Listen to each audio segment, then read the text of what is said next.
स्वागत है आप सभी का अपने YouTube चैनल क्रैश क्लासेस में। आज हम लोग पढ़ने वाले हैं जो विज्ञान विषय, ठीक है, जो 2022 में पूछे गए प्रश्न थे। जो 2022 था उसमें से दो टर्म में एग्जाम हुआ था। जो पहला टर्म में था आप लोगों के लिए ऑब्जेक्टिव प्लस दूसरा टर्म में था सब्जेक्टिव। इसलिए हम लोग एक ही वीडियो में दोनों टर्म का वीडियो क्वेश्चन को समाप्त करने वाले हैं। इसलिए आप लोग चैनल पे नए आए हैं तो चैनल को सब्सक्राइब कर लें। और इससे पहले मैं बता दूं आप लोगों के लिए 10 साल, ठीक है, 10 साल का PYQ प्रश्न यूट्यूब पे मैंने अपलोड कर दिया है, ठीक है। आप लोग नहीं देखें तो देख लीजिए, इसका प्लेलिस्ट बना हुआ है, ठीक है। और अपना सीक्वेंस में पढ़ाई करें। चलिए हम लोग स्टार्ट करते हैं प्रश्न को। क्या बोल रहा है प्रश्न? पहला प्रश्न क्या बोल रखा है कि उत्तल दर्पण द्वारा बना प्रतिबिंब सदैव होता है। जो उत्तल दर्पण द्वारा बना प्रतिबिंब क्या होता है, वह हमेशा होता है सीधा, ठीक है। आगे देखेंगे 2 नंबर प्रश्न क्या है, गोलीय दर्पण का फोकसांतर उसकी वक्रता त्रिज्या की कितनी गुनी होती है। तो ये आपका हो जाएगा, जो होता है फोकस दूरी की वक्रता त्रिज्या का फोकसांतर उसका होता है आधा, ठीक है। आगे देखेंगे प्रश्न 3 क्या बोल रखा है कि अवतल दर्पण की फोकस दूरी होती है। तो अवतल दर्पण की फोकस दूरी क्या होती है वही बताना है। तो जो अवतल दर्पण की फोकस दूरी होती है वह हो जाते हैं आपकी ऋणात्मक, ठीक है। आगे देखेंगे 4 नंबर प्रश्न क्या बोल रहा है कि हजामती दर्पण के रूप में किस दर्पण का उपयोग होता है। तो हजामती दर्पण के रूप में किस दर्पण का उपयोग होगा, तो ये होता है आपका अवतल दर्पण का, ठीक है, यानी कि ऑप्शन नंबर पहला। आगे बोल रखा है क्या कि गोलीय लेंस मुख्यतः कितने प्रकार के होते हैं। तो गोलीय दर्पण कितने प्रकार के होते हैं, तो ये हो जाते हैं आपके 2 प्रकार के। गोलीय दर्पण 2 प्रकार के होते हैं मुख्यतः। आगे देखते हैं 6 नंबर प्रश्न क्या बोल रखा है कि उत्तल लेंस द्वारा वास्तविक आवर्धित प्रतिबिंब बनाता है जब वस्तु की स्थिति होती है। तो वस्तु को कहाँ रखा जाए कि उसका आवर्धित प्रतिबिंब बनता है, वास्तविक और आवर्धित। तो ये हो जाएगा आपका जो लेंस और एफ के बीच, ठीक है। लेंस और एफ के बीच जब रखा जाएगा तब आपका वास्तविक और आवर्धित प्रतिबिंब बनेगा। आगे देखेंगे 7 नंबर प्रश्न क्या बोल रखा है कि जब प्रकाश की किरणें हवा से कांच में जाती है तो वह मुड़ जाती है, ठीक है। हवा से कांच में जाती है तो वह मुड़ जाती है। तो किस कारण से मुड़ती है, किस ओर मुड़ती है, तो ये मुड़ती है अभिलंब की ओर, ठीक है। 8 नंबर प्रश्न देखते हैं क्या बोल रहा है, लेंस की क्षमता का एसआई मात्रक क्या है। तो लेंस का क्षमता का एसआई मात्रक आप लोगों का हो जाएगा डायोप्टर, ठीक है, बिना वर्ड खुंजली के, ठीक है। आगे देखेंगे 9 नंबर प्रश्न, हमारे नेत्र में लेंस होता है, यानी कि हमारे आँखों के नेत्र में कौन सा लेंस होता है। तो इसका उत्तर हो जाएगा आप लोगों का उत्तल लेंस, ठीक है। जो आँख के लेंस में लगा होता है वह उत्तल लेंस लगा होता है। किसी को कोई दिक्कत, जो कि हम किसी भी प्रकार से दूर रखी वस्तुओं को भी देख लेते हैं, ठीक है, और कोई भी चीज़ को स्पष्ट रूप से भी देखते हैं, बहुत लंबा दूरी तक तय कर सकते हैं। 10 नंबर देखते हैं, आँख के लेंस की वक्रता त्रिज्या को नियंत्रित करती है। तो आँख के नेत्र की लेंस आँख के लेंस की वक्रता त्रिज्या को नियंत्रित कौन करती है, यह आपका पक्षमाभी पेशियां करती है, ठीक है। आगे देखेंगे 11 नंबर प्रश्न क्या बोल रहा है कि स्पष्ट दृष्टि की अधिकतम दूरी क्या माना जाता है। तो बोल दिया कि अधिकतम दूरी, ठीक है, अधिकतम मतलब कि दूर तक, तो दूर तक एक हो जाएगा अनंत, ठीक है। लेकिन बोल देता कि न्यूनतम दूरी तो हो जाता 25 सेंटीमीटर, ठीक है। ये आप लोगों को याद कर लेना है। 12 नंबर प्रश्न देखते हैं क्या बोल रखा है कि अवतल लेंस के चश्मे का उपयोग करके किस दृष्टि दोष को दूर किया जा सकता है। तो अवतल लेंस का चश्मा का उपयोग करके हम निकट दृष्टि दोष को दूर कर सकते हैं। इससे पहले वाले वीडियो में बताया था ना, जितना अक्षर का बीमारी उससे एक बड़ा उपचार। ठीक है, तो निकट निकट 3 अक्षर का है और अवतल 4 अक्षर का है, तो ये हो जाएगा निकट दृष्टि दोष। कोई दिक्कत? आगे देखेंगे 13 नंबर प्रश्न क्या बोल रखा है कि तारे का टिमटिमाना प्रकाश के किस घटना को प्रदर्शित करता है, दर्शाती है।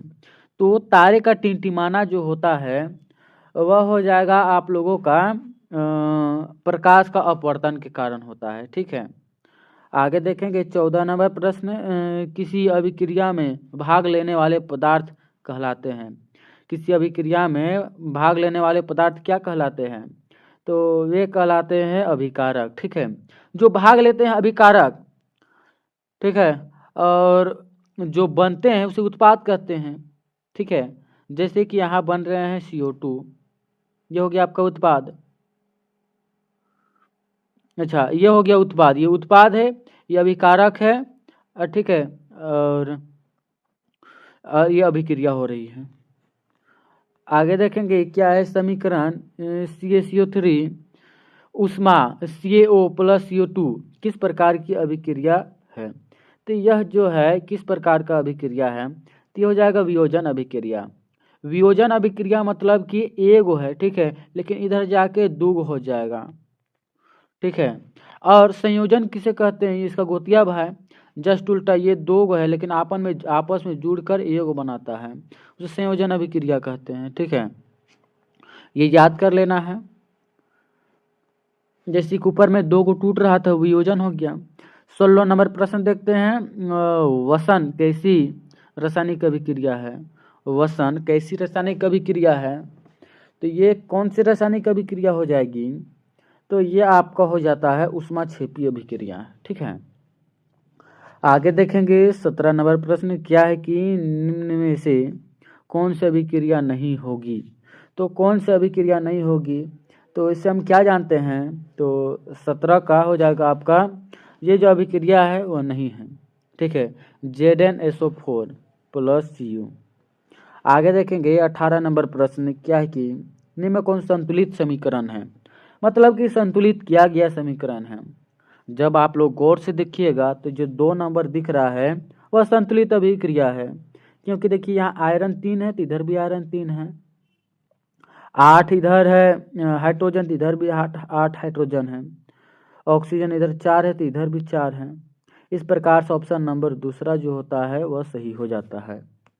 आगे देखेंगे 19 नंबर प्रश्न क्या बोल रखा है कि अभिक्रिया ZnO + कार्बन अभिक्रिया कर ZCO में किसका उपचयन होता है, तो किसका उपचयन होता है, तो ये हो जाएगा आप लोगों का कार्बन का। ठीक है, आगे देखते हैं 20 नंबर प्रश्न कौन सा पदार्थ लाल लिटमस पत्र को नीला कर देता है।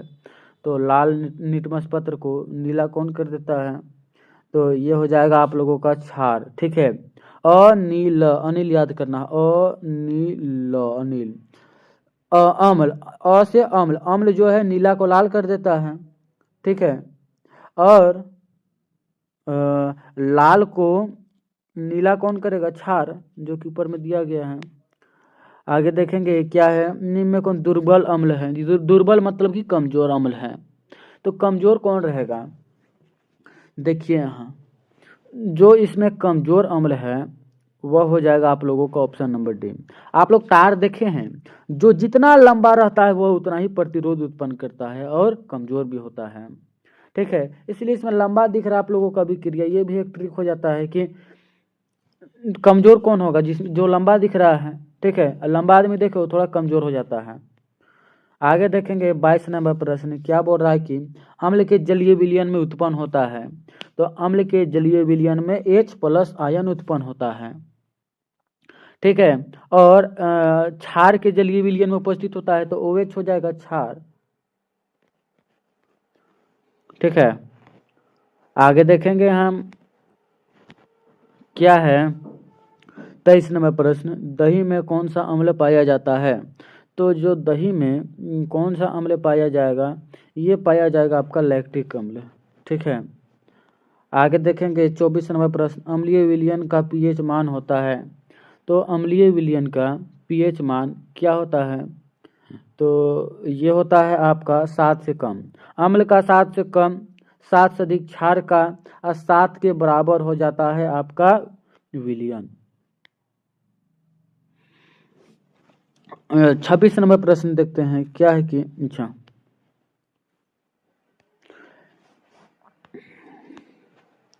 क्या बोला 26 नंबर प्रश्न, विरंजन चूर्ण का रासायनिक सूत्र है। तो विरंजन चूर्ण का रासायनिक सूत्र क्या हो जाएगा? तो जो विरंजन चूर्ण का जो रासायनिक सूत्र होता है तो वह हो जाता है आपका CaCO3 CaCO2। ठीक है, ये विरंजन चूर्ण का सूत्र है। आगे देखेंगे हम क्या है कि प्रकाश संश्लेषण में ऑक्सीजन बाहर निकलता है। तो किस रूप में निकलता है भैया? हम तो जानते हैं कि ऑक्सीजन निकलता है, लेकिन किस रूप में निकलता है ये तो हम नहीं जानते हैं। ठीक है, तो ये हो जाएगा आपका जल के रूप में निकलता है। आगे देखेंगे 28 नंबर प्रश्न क्या है कि ऑक्सीन वसन के फलस्वरूप क्या बनता है? ऑक्सीन वसन के फलस्वरूप क्या बनता है? तो ये आप लोगों का बनेगा एथिल एल्कोहल। ठीक है, आगे देखेंगे क्या है 29 नंबर प्रश्न, निम्नलिखित में से कौन परजीव है?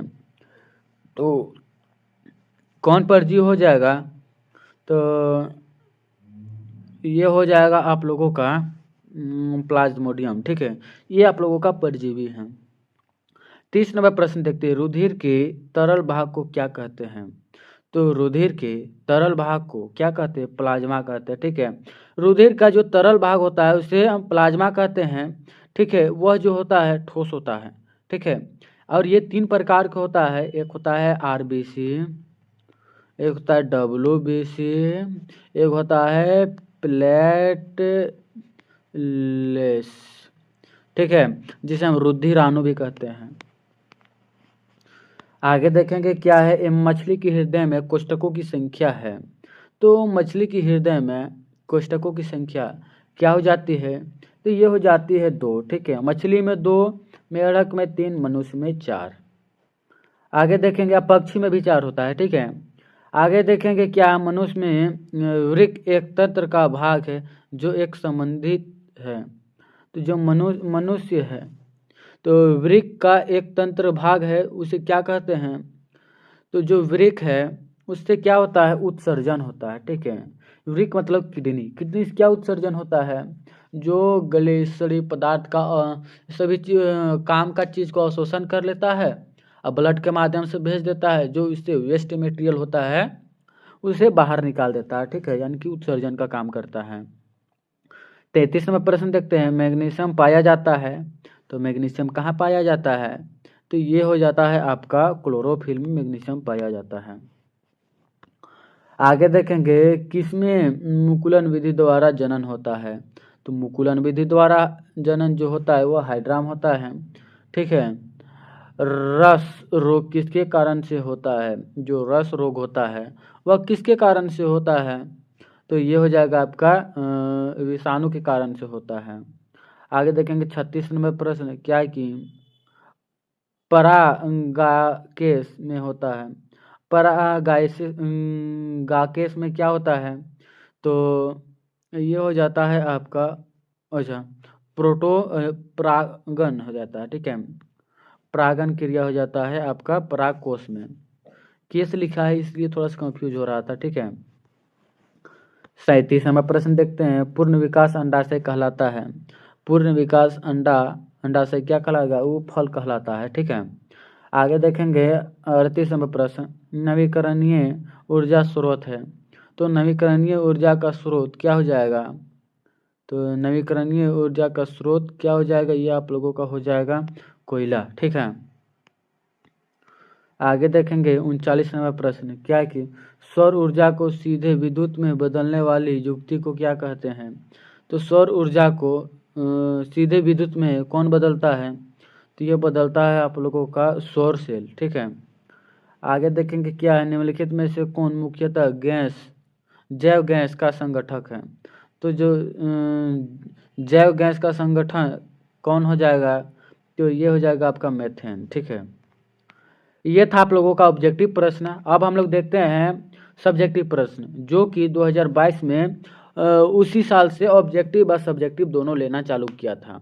ठीक है, पहले तो 40 ऑब्जेक्टिव ले रहा था, लेकिन अब जो है 2024 से 30 ऑब्जेक्टिव लेना स्टार्ट किया है। ठीक है, चलिए देखते हैं क्या है और कौन कौन सा प्रश्न है। ठीक है, देखते हैं पहला प्रश्न, विभवांतर का एसआई मात्रक क्या है? विभवांतर की माप किस यंत्र द्वारा किया जाता है? तो इसे हम क्या जानते हैं, विभवांतर का एसआई मात्रक जो होता है वोल्ट होता है, जिसे बड़का भी से व्यक्त करते हैं। विभव मापी यानी कि विभवांतर मापने का जो यंत्र होता है, जो उपकरण होता है, वह किसी परिपथ के दो बिंदुओं के बीच विभवांतर मापने में कार्य आता है। ठीक है, काम होता है। आगे देखेंगे क्या है, लघु पतन और अतिभारण के कारण परिपथों की रक्षा के लिए सबसे महत्वपूर्ण सुरक्षा युक्ति कहाँ है? और इस युक्ति को घरेलू परिपथ में किस तार से जोड़ा जाता है? देखिए, ये बहुत ही आसान सवाल है। ठीक है, तो इसका उत्तर क्या हो जाएगा? विद्युत धारा उपकरण से गुजरने एवं छोटा रास्ता अपनाती है, इसलिए ये शॉर्ट सर्किट कहते हैं इसे। इससे होने वाली क्षति से बचने के लिए हम फ्यूज का, जब परिपथ में फ्यूज का प्रयोग आवश्यक किया जाना चाहिए। प्रत्येक परिपथ में उपकरणों का विद्युमय एवं उदासीन तारों के बीच जोड़ा जाता है। कहाँ कहाँ जोड़ा जाता है? विद्युमय एवं उदासीन तारों के बीच जोड़ा जाता है। प्रत्येक उपकरण को संचालित करने के लिए एक स्विच लगा होता है। स्विच हमेशा विद्युतमय तार में जोड़ा जाता है, जिससे करंट को काटने और छोड़ने में मदद मिलती है। आगे देखेंगे 3 नंबर प्रश्न, क्या है कि एक धातु एवं अधातु का उदाहरण दीजिए जो द्रव अवस्था में पाया जाता है।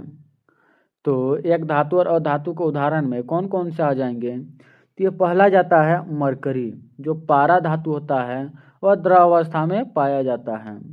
अब ब्रोमीन अधातु द्वारा अवस्था में रहता है, द्रव अवस्था में रहता है। ठीक है, मरकरी धातु है लेकिन द्रव अवस्था में रहता है, लेकिन अधातु होते हुए ब्रोमीन भी द्रव अवस्था में रहता है। बहुत सारा जो होता है तत्व होता है, धातु होता है, वो अपवाद में पाए जाते हैं ये सारे। 4 नंबर देखते हैं, एल्केन का सामान्य सूत्र लिखिए एवं 3 कार्बन परमाणु वाले एल्केन का नाम बताइए। तो इसका आंसर क्या हो जाएगा? एल्केन का सामान्य सूत्र CnH2n+2 है। यहाँ n एल्केन के एक अणु में उपस्थित कार्बन परमाणुओं की संख्या है। यदि किसी एल्केन के एक अणु में 3 कार्बन परमाणु है तो n एल्केन का आणविक सूत्र CnH2n+2 बराबर C3H2 × 2+2 बराबर क्या हो जाएगा? C3H8 प्रोपेन, जिसे हम प्रोपेन कहते हैं। इस प्रकार संरचना सूत्र होता है। आगे देखेंगे 5 नंबर प्रश्न, क्या बोल रखा है कि समवर्ती अंक किसे कहते हैं? ठीक है, समवर्ती अंक किसे कहते हैं? तो इसका उत्तर क्या हो जाएगा? जीवों के इन अंगों या संरचनाओं को जो संरचना तथा उत्पत्ति में भिन्न हो, मतलब कि दिखने और कार्य में भिन्न हो, अच्छा कार्य में समानता हो, एक जैसा हो, उसे समवर्ती अंक कहते हैं। इस प्रकार की समानता समवर्तीता कहलाती है। तितली के पंख, पक्षी के पंख तथा चमगादड़ के पंख समवर्तीता प्रदर्शित करते हैं। ठीक है, आगे देखेंगे हम क्या है 6 नंबर प्रश्न, एक जैव निम्नीकरण एवं एक अजैव निम्नीकरण पदार्थ का उदाहरण दीजिए। तो इसका क्या क्या उदाहरण हो जाएगा? वे अवशिष्ट पदार्थ जिनका जैविक कारकों द्वारा अपघटन हो जाता है जैव निम्नीकरणीय पदार्थ कहलाते हैं। जैसे घरेलू कचरा, सुई, पट्टी। जैव चिकित्सीय अपशिष्ट वे अपशिष्ट पदार्थ जिनका जैविक कारकों के द्वारा अपघटन नहीं होता है। अजैव निम्नीकरणीय अपशिष्ट कहलाते हैं, जैसे कि प्लास्टिक की बोतल, पॉलीथीन, कांच, सिरिंज आदि। ठीक है। एक होता है 7 नंबर प्रश्न, क्या बोला, पर्यावरण क्या है। ठीक है, ये तो बहुत सिंपल सा सवाल है जो चैप्टर के नाम ही पे दिया हुआ है। पर्यावरण क्या है, तो इसका उत्तर क्या हो जाएगा, पर्यावरण से तात्पर्य है वह वातावरण जिससे संपूर्ण जगत या ब्रह्मांड या जीव जगत घिरा हुआ है। हमारे चारों ओर जो प्रकृति, भौतिक व सामाजिक आवरण है वही वास्तविक अर्थों में पर्यावरण कहलाती है। ठीक है, आगे देखेंगे हम क्या बोल रखा 8 नंबर प्रश्न जो सेक्शन बी के अंतर्गत आता है। प्रश्न बोल रखा है कि 2 ओम, 4 ओम और 6 ओम प्रतिरोध के 3 प्रतिरोधक को किस प्रकार से संयोजित करेंगे कि संयोजन का कुल प्रतिरोध 11 ओम, 2 ओम, 1 ओम हो। तो सबसे पहले हम श्रेणी क्रम में जोड़ेंगे। ठीक है, तो 11 ओम आ जाएगा, क्योंकि श्रेणी क्रम में हम सीधा सभी को जोड़ देते हैं। जैसे कि 6 और 3 9, 9 2 11, आराम से 11 आ गया। और जब हम समांतर क्रम में जोड़ेंगे तो 1 आ जाएगा। ठीक है, कैसे, इसे हम बटे के रूप में लिखते हैं, जैसे कि 1/2, 1/3, 1/6। इसका एलसीएम निकाले तो 6 आ गया। ठीक है, और जब इसे हम भाग दिए हैं तो आया 3, 3 को ऊपर से 1 से गुना किए तो 3। इस प्रकार से आपस में किए तो भीम जोड़ है, भीम जोड़ कर दिए, उसका बटे के रूप में आ गया 6/6 यानी कि 1। आगे देखेंगे क्या है, चुंबकीय क्षेत्र रेखाओं के किन्हीं 3 गुण का उल्लेख करें। तो इसका उत्तर क्या हो जाएगा, सब 1-1 नंबर का है। ठीक है, पहला है ये बल रेखाएं बंधवक्र होती है, पहला आंसर। दूसरा है जहां पर क्षेत्र रेखाएं की दूसरे के निकट रहती है वहां चुंबकीय क्षेत्र अधिक प्रबल होता है। क्या बोल रहा है, जहां चुंबकीय क्षेत्र रेखाएं यानी कि निकट होता है, सामने सामने होता है, थोड़ा सटा होता है, तो उसमें चुंबकीय क्षेत्र अधिक प्रबल यानी कि ताकतवर होता है। 3 नंबर बोला है 2 क्षेत्र रेखाएं कभी भी एक दूसरे को प्रतिच्छेद नहीं करती है। ठीक है, आगे देखेंगे उभयधर्मी ऑक्साइड किसे कहते हैं। 2 उभयधर्मी ऑक्साइड का उदाहरण दीजिए। तो उभयधर्मी ऑक्साइड क्या हो जाएगा, धातु के वैसे ऑक्साइड जो अम्ल एवं क्षार दोनों से अभिक्रिया कर लवण तथा जल बनाते हैं उसे उभयधर्मी ऑक्साइड कहते हैं, जैसे कि aluminium oxide plus zinc oxide इत्यादि। आगे देखेंगे हम क्या है 11 नंबर प्रश्न से कि निम्न यौगिकों के आणविक सूत्र लिखिए। तो यौगिक के आणविक सूत्र लिखना है तो पहला क्या हो जाएगा, मेथेन, एल्कीन और एसिटिक अम्ल। तो मेथेन का सूत्र CH3OH हो जाएगा, मेथेनॉल का। ठीक है, और एगो है एसिटिलीन, एसिटिलीन का सूत्र क्या हो जाएगा, C2H2। ठीक है, इसका सूत्र क्या हो जाता है, ये हो जाता है CH, अच्छा इससे पहले लिखते हैं क्या लिखते हैं, CnH2n-2। ठीक है, एसिटिलीन में इसमें जितना रहता है कार्बन उससे 2 गुना से 2 कम रहता है। ठीक है, इस प्रकार से 2 में आता है, 2 दूनी 4, 4 से 2 कम यानी 2। ठीक है, एक रहता है एसिटिक अम्ल। ठीक है, एसिटिक अम्ल इसमें क्या होता है CH3COOH। आगे देखेंगे 12 नंबर प्रश्न, क्या कि एकल जीव द्वारा अपने जीवन काल में उत्सर्जी लक्षण सामान्यतः अगली पीढ़ी में वंशानुगत नहीं होते हैं और क्यों। ठीक है, आगे देखेंगे क्या है, एकल जीव उपार्जित लक्षण सामान्यतः आनुवंशिक नहीं होते हैं, क्योंकि पहले ऐसे लक्षण प्रायः अस्थायी तौर पर उत्पन्न होते हैं। ठीक है, अस्थायी रूप से उत्पन्न होते हैं। दूसरा क्या है, उपार्जिता लक्षण पर्या अनुवांशिक नहीं होते हैं, क्योंकि अनुवांशिक लक्षण लैंगिक जनन के समय डीएनए में होने वाली परिवर्तनों से उत्पन्न होती है। एक दिया है 13 नंबर प्रश्न, क्या बोल दिया है कि 3 पर्यावरण हितैषी अभ्यास लिखिए। तो पर्यावरण के हितैषी अभ्यास लिखना है, तो इसका उत्तर क्या हो जाएगा। पहला, ऊर्जा के नवीकरणीय स्रोत, जैसे कि ऊर्जा सबसे स्वच्छ ऊर्जा है। अक्षय ऊर्जा सबसे स्वच्छ ऊर्जा है जो पर्यावरण पर कोई बुरा प्रभाव नहीं डालती है। यह अक्षय साधन नौ जैसे सौर, पवन, ज्वार आदि से प्राप्त होता है। सौर ऊर्जा का एक विशाल स्रोत है। दूसरा जाता है बायो डिग्रेडेबल सामग्री, यानी कि बायोडिग्रेडेबल सामग्री में क्या होता है, पदार्थ वे होते हैं जो कम समय में फेंकने पर सरल पदार्थ में बदल जाते हैं। और पॉलीथीन और अन्य प्रकार की सामग्री जैसे पर्यावरण को प्रदूषित नहीं करते हैं। आवश्यक रसायनों का कम प्रयोग कृषि उद्योग, खाद्य उद्योग जैसे विभिन्न गतिविधियों में रसायनों के अधिक उपयोग से बहुत अधिक प्रदूषण होता है। इसलिए इसे कम करने के लिए हमें कम रसायनों का उपयोग करने और उनके प्रकृति विकल्पों का स्थानांतरित करने का प्रयास करने की आवश्यकता है। ठीक है, आगे देखेंगे 14 नंबर प्रश्न, क्या बोल रखा है कि ओजोन परत के अवक्षय को दुष्प्रभाव हो सकते हैं।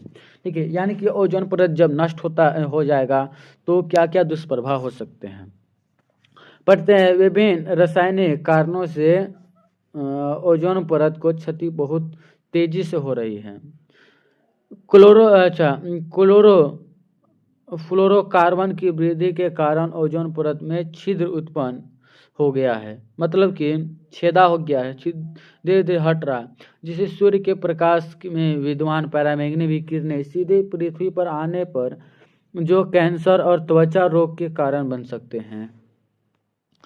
ठीक है, आगे देखते हैं 15 नंबर प्रश्न, क्या कि ओम का नियम लिखिए और इसका सत्यापन कीजिए। ठीक है, तो ओम का नियम क्या होता है उसे लिखना है और उसको सत्यापित भी करना है। तो पहला क्या हो जाएगा, ओम का नियम नियत ताप पर किसी चालक में प्रवाही धारा यानी कि एल चालक के आड़े विभवांतर भी समानुपाती होता है।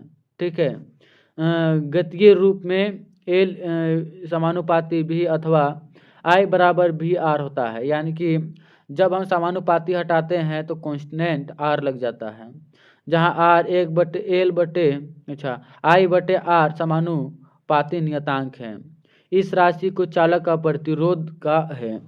ठीक है, यानी कि प्रतिरोध रेजिस्टेंस आर का है। ओम का नियम की जांच चित्र अनुसार परिपथ तैयार करते हैं। इसे एक प्रतिरोधक तार 101 मीटर वोल्ट मीटर भी तथा 1.5 वोल्ट के 4 सेल चित्रानुसार जोड़िए।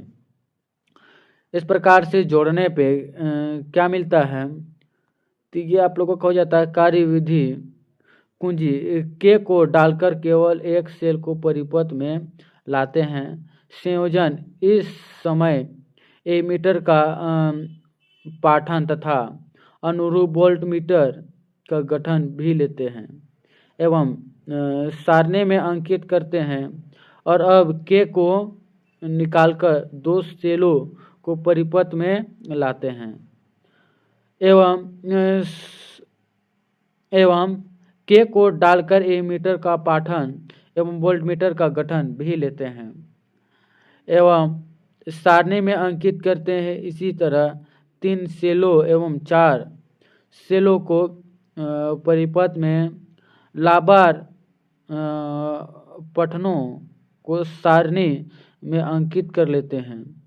ग्राफ या मूल्य बिंदु से गुजरती है और एक सरल रेखा होती है। ठीक है, इस प्रकार से था ये। आगे देखेंगे क्या है 16 नंबर प्रश्न की विद्युत मोटर क्या है, इसका कार्य विधि और सचित्र वर्णन करें। तो जो विद्युत मीटर हटा दिए उसे हम नहीं पढ़ेंगे। ठीक है, जो है ही नहीं उस पर समय वेस्ट करने से कुछ फायदा नहीं है।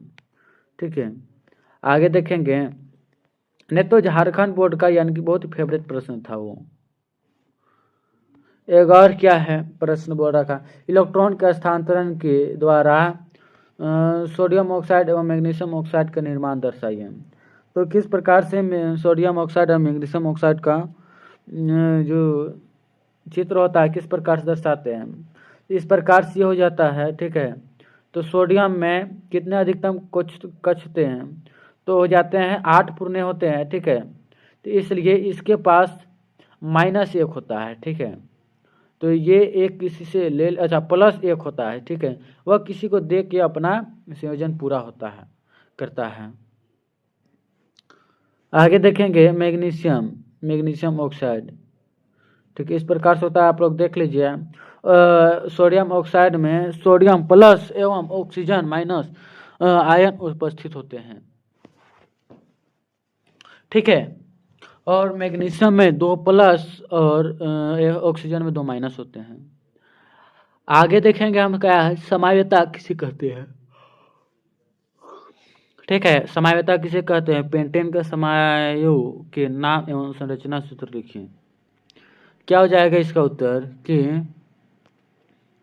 हाँ वे यौगिक जिनका अनुसूत्र समान है लेकिन संरचना सूत्र भिन्न भिन्न होते हैं समावी कहलाते हैं तथा इस घटना को समायोता कहा जाता है। पेंटेन C5H12 के समाय। ठीक है, किस प्रकार से देख लेते हैं नॉर्मल पेंटेन, आइसोपेंटेन और नियोपेंटेन। सूत्र तो एक प्रकार से है लेकिन इसका घटना जो है अच्छा जो सूत्र है भिन्न भिन्न है। ठीक है, लेकिन संरचना सूत्र एक समान है। अनुसूत्र समान है लेकिन संरचना सूत्र अलग अलग है। ठीक है, इस प्रकार से देख सकते हैं। पहले में कोई डिस्टेंस नहीं हुआ, दूसरे में एक इधर बढ़ गया, उसका इसमें दोनों तरफ एक एक बढ़ गया। ठीक है, 19 नंबर प्रश्न देखते हैं क्या बोल रखा है कि प्रभावी लक्षण से आप क्या समझते हैं। ठीक है, तो जीवों के वे लक्षण जो विषम अवस्था में स्वयं को प्रकट करते हैं उन्हें प्रभावी लक्षण कहते हैं। जैसे कि लक्षण जो संकरण के बाद पहली पाले में विपरीत गुणों के जोड़े से दिखाई देती है, प्रभावी लक्षण कहलाते हैं। दूसरा क्या है, जब मेंडल ने मटर के लंबे पौधे और बौने पौधे का संकरण कराया तो उसे प्रथम संतति पीढ़ी यानी कि F1 में सभी पौधे लंबे प्राप्त हुए थे। इसका अर्थ था कि 2 लक्षण में से केवल एक पैतृक लक्षणों की ही दिखाई दिया, उन दोनों का मिश्रित प्रमाण दिखाई नहीं दिया।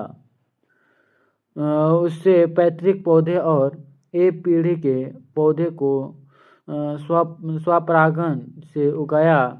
इस दूसरी पीढ़ी में सभी पौधे लंबे नहीं थे, इससे 1/4 भाग बौने थे। मेंडल ने लंबे पौधे के लक्षण के प्रभावी और बौने पौधे के लक्षण को अप्रभावी कहा। ठीक है, ये था आप लोगों का 2022 का मोस्ट इम्पोर्टेंट या PYQ प्रीवियस ईयर प्रश्न बोल सकते हैं। ठीक है, ये जो था उसे मैंने देख लिया है।